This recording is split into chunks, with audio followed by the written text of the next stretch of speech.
Ramon, dinukot siya ng mga lalaki na sakay ng puting van sa Poblasyon 8, Midsayap, Cotabato noong January 17. Nakasuot umano ang mga ito ng puting damit na parang mga doktor. Pinakawalan lamang siya nang malamang may sakit siya. Nakapanayam ng iMinds Philippines si Ramon Buca at idinetalye nito ang kanyang sinapit exclusive.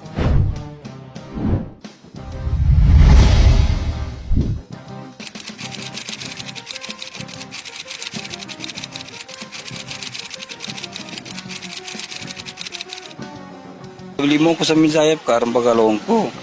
And then to gaguna kabaga nga pa ako sa tuwi na nagagutom ako. Then bangilay ako sa pagganang ko. Mana balimpang ko gutom ko to. Bali to mapandarakaw ako. Ito ang salaysay ni Ramon Buca, residente ng Datu Salibo, Maguindanao del Sur. Nagtungo ito ng Midsayap, Cotabato noong January 17, 2025. Minamaneho nito ang kanyang payong-payong. Ito yung mga motor show. Ewan ko lang kung motor show ba yun or barapol. Ewan ko ba, basta maraming tao. Then pagkadaan ko doon, kilokit ko, lumay-minis, luwag ko rin sa sagar. Bali, pagkaliko ko, so yun, naka-parking na motor, na yung motor ng Midsayap, malaki. Ewan ko lang kung ang tayo, hindi ko mapasabi napansin kung may tao or wala. At sa di inaasahan, sa pilitan umano siyang isinakay ng 3 lalaki sa isang puting van. Managagarampoy, parang nararamdaman ko na may mag-overtake na truck ba or service. So, parang naipit ako dun sa truck. Motor at saka truck na sakyan nila. Then yun, sa pilitan na lang akong kinuha. Hinila niya ako papasok. Hindi rin sila nagbababasta. Ginaninto na lang ako nila. Then, pidagawan ako natuwa sa katawan na then ulo ko ang unang-unang inaano nila balot na pinutos niya. Yung parang eco bag na makapal. Matapos sa pinitang isinakay sa van, ginapos at sinuklaban, ilang oras umano silang bumiyahe. Parang 3 to 4 hours ang biyahe. Hindi ko matandaan kung saan ako dinala. Wala akong alam. Kaya nakabalot yung wala akong makita. Wala silang usapan. Hindi sila kung nag-usap man sila, parang anong tawag diyan? Kung gulingan na po nan. Parang anong tawag? Sinya. Parang sinyalis lang. Sa loob ng 2 araw, isinalaysay ni Ramon ang kanyang mga nakita sa loob ng van at kung saan siya dinala. Yun, bulong-bundukin, simento yung bahay. Parang malaki kayo. Pag nagsasisa ng konti, yung naririnig ko. Sa isang araw at saka, 2 araw at saka isang gabi, isang beses lang na yung mata ko. Isang beses ako nakakita ng liwanag nung, anong tawag? Tinayawan niya ni mata ko. Ilan sila at 4. Mga babae o lalaki? Lalaki. Lalaki lahat? Malalaki. Lalaki lahat. Sir, kung matatandaan ninyo, ano po yung mga gamit po nila, mga suot? Pang-doktor ba? Pang-doktor. Yung nakita ko may dalawa pa dun sa ibang parang mga ganun kalayo. Dalawa na tsaka naririnig ko rin na parang umiiyak ba. Yung dalawa, yun lang na ko.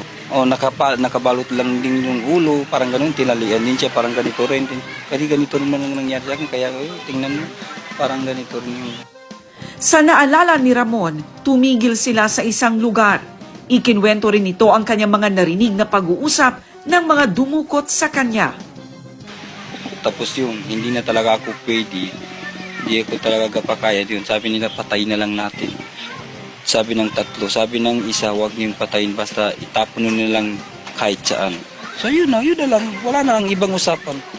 Tapos ang narinig ko lang mga ilang oras, mga ilang minuto, sabi niya, bukas na lang ng hapon, itapon na lang natin para maghanap naman tayo kay 4 days na lang.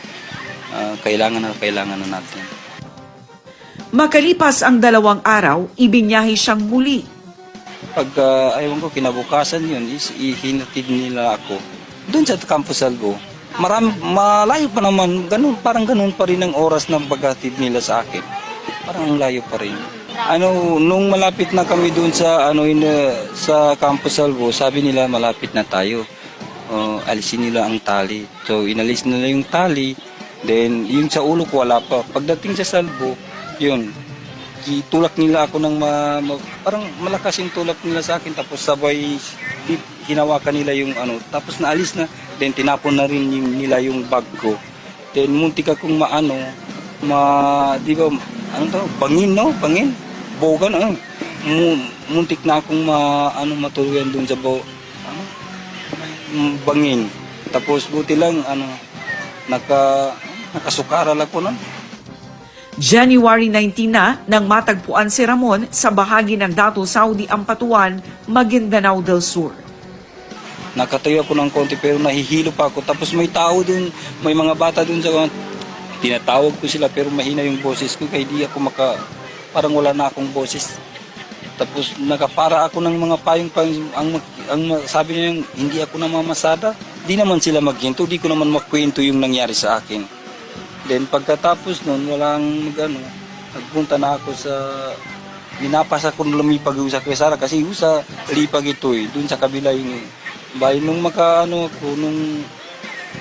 makapunta na ako sa kabila, may nakita kong matanda, malayo, mga ilang metro yun. Tapos na ako dun, minapas ako ng lupa. Then sabi ko, tulungan mo ako. Pagdating ko doon, parang wala na akong kaya ba. Tulungan mo ako, Bapa. Sabi niya, anong nangyari sa'yo? Parang natakot sila sa akin. Sabi ko, ako yung nawala sa Midsayap. Bali, naglabas yung anak niya. Sabi niya, yan nung nakita ko sa post. Kunin ko muna ang cellphone ko, Bapa, kaya tingnan ko kung ikaw yan. Sabi ko, oo. Tapos yun. Ikaw yan. Emosyonal si Ramon nang ikwento nito sa news team ang kanyang naranasan. Himutok niya sa mga checkpoint ng otoridad. Dapat hindi lang yung ginasilip lang nila yung mga sasakyan, lalo pa yung mga ganyan service, yung parang bago yung malaki. Dapat tinitingnan nila sa loob, hindi yung ginasilip-silip lang.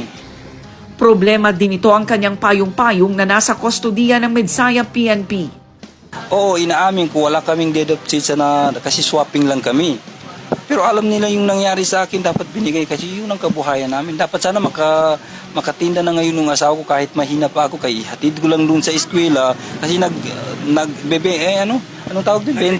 Vendors kami dun sa eskwela. May panawagan si Ramon bukas sa mga dumukot sa kanya. Mga masasamang intention sa mga tao dapat tigilan na. Kawawa yung mga lalo na yung mga bata. So nagpapasalamat na rin ako sa isa na yun na hindi pumayag na patay. Kung pumayag lang siya, wala na ako ngayon.